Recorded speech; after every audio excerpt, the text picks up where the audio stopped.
Bonjour, je vous propose une série de réflexions sur la spiritualité sur la base de ce livre, le Yoga Sutra, que j'ai publié en 2020 et qui reprend le fameux texte du Yoga Sutra d'une manière sans doute assez différente des personnes qui m'ont précédé.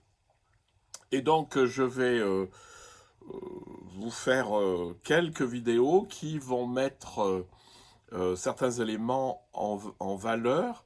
L'idéal, c'est que ça puisse agir sur votre propre pratique spirituelle, parce que c'est bien gentil de lire des choses, mais si ça reste un contenu intellectuel, en se disant ah oui, ça serait ça, ou enfin en utilisant beaucoup les conditionnels, oui alors l'éveil serait, nanana. Non, l'éveil il est là, et l'éveil on va euh, aller vers lui, enfin, on va aller vers à la découverte de notre propre éveil. Alors le premier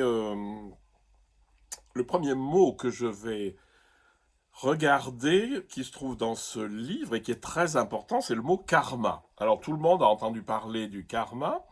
L'utilisation qu'on en fait aujourd'hui dans le langage courant est assez loin de la réalité qui est dite dans ces livres. Aujourd'hui, le karma, c'est oh là là, on a accumulé des mauvaises choses et puis ça agit aujourd'hui. Il y a un côté assez magique. Et c'est sûr que c'est pas avec des pratiques magiques du genre ah ben je vais brûler un peu d'encens, je vais faire telle prière de libération, etc. qu'on va s'en libérer. Alors le karma, en fait, c'est la les le Yoga Sutra parle des empreintes. C'est l'empreinte des choses du passé.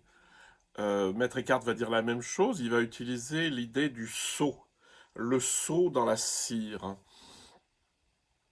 Et je pense qu'avec ça, on peut pas mal travailler. Donc, tout euh, ce qui fait ce qu'on appelle l'ego, c'est-à-dire la somme des conditionnements auxquels je m'attache, c'est l'empreinte des choses du passé. Ça peut être tout aussi positif que négatif, c'est-à-dire ça peut être positif dans la mesure où j'ai appris à faire de la peinture, j'ai appris à changer une ampoule. Donc l'empreinte, c'est quelque chose qui s'est inscrit en moi comme dans une matière molle qui aurait pris l'empreinte. Donc le karma, c'est ça, mais ça peut être un karma négatif aussi. Alors le mien propre, celui de mes mauvaises expériences qui font que sur une situation donnée, je vais me crisper et toujours réagir de la même manière, avec de la peur, avec de la colère, avec de la jalousie, etc. Mais ça peut être aussi des conditionnements liés à mon ascendance. Vous savez, avec l'épigénétique, maintenant on est beaucoup plus au clair sur ces phénomènes. Mais aussi, tout mon ADN, ce n'est que des empreintes d'expériences du passé d'autres individus, et vous pouvez remonter jusqu'au tout début de la vie sur Terre. Donc, la somme des conditionnements que j'ai fait que je suis ici, maintenant, dans cet environnement, euh, et je peux en être très content. Si, par contre, il y a des choses en moi qui me ferment, qui m'empêchent de voir la réalité, qui me resserre à l'intérieur de moi, ça, c'est un karma toxique. C'est un karma qui ne me fait pas du bien et qui ne fait pas du bien aux personnes autour de moi. Alors, le rapport entre le karma et l'ego est assez intéressant. La matière sur laquelle s'imprime l'empreinte de la réalité, elle peut être de plusieurs matières, si vous voulez. On va prendre. Voilà. Si c'est de la pâte à modeler, bon, vous allez l'enlever, puis la pâte à modeler, en fait, si vous la retravaillez un petit peu, elle va perdre l'empreinte. Si par contre vous faites ça sur du plâtre ou du ciment, l'empreinte, une fois qu'elle va être durcie, vous n'allez pas pouvoir facilement vous en débarrasser. L'empreinte toxique, évidemment, parce que en fait, il faudrait vraiment beaucoup travailler. Et en fait, c'est à la mesure de la dureté de la matière. Et la matière, c'est moi, c'est ma crispation à lâcher ou non les empreintes. Je parle toujours des empreintes toxiques, hein. Ça, c'est pour ma vie de tous les jours. Donc, moins je suis malléable, enfin plutôt, plus je suis malléable, et c'est-à-dire plus l'empreinte ne laisse pas de traces longues, et mieux c'est. Idéalement, ça serait que l'empreinte toxique, elle s'imprime sur de l'eau. Et ben voilà, y a rien derrière, il n'y a pas de souci. Par contre, si je suis une matière très dure, de l'acier, tout ce que vous voulez, l'empreinte va rester. Hein.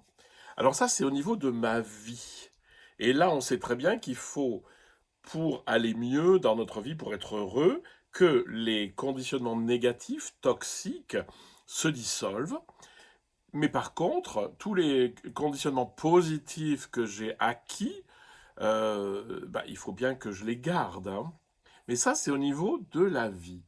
Ce qui est intéressant, c'est que les conditionnements disparaissent totalement, les positifs comme les toxiques, lorsque je me trouve en état de méditation profonde, on va dire, où je suis plongé en moi-même, au-delà de moi-même. Et là, dans un profond oubli de soi-même, dirait Maître Eckhart. Et là, l'empreinte, elle agit plus parce que je ne suis pas au niveau de la vie de tous les jours, je ne suis pas au niveau de la temporalité et de la matérialité, ça c'est Eckhart, mais je suis dans un état profond. Et dans cet état profond, il n'y a plus aucun conditionnement puisque je suis uniquement pure conscience en moi-même, dépouillé de ce qui fait mes spécificités. Et alors évidemment, je n'ai plus aucun comportement, j'ai plus aucun comportement parce que je ne suis pas dans la réalité physique, je suis dans la réalité la plus profonde. J'ai plus de conditionnement, les empreintes n'agissent plus parce que je suis dans un état d'unité. Mais attention, ça c'est un état méditatif. Et il ne faut pas croire que quand je reviens dans le monde, je vais avoir besoin de certains comportements et de certains conditionnements. Et il y en a d'autres dont j'aurai plus besoin. Voilà, c'est ce que je voulais vous dire sur le karma. Le karma, c'est l'empreinte de l'histoire sur moi-même. Et suivant la malléabilité de la matière, ça va durer plus ou moins longtemps. Plus je suis une matière souple, qui ne retient pas, qui ne s'accroche pas au conditionnement, et, et moins les conditionnements durs.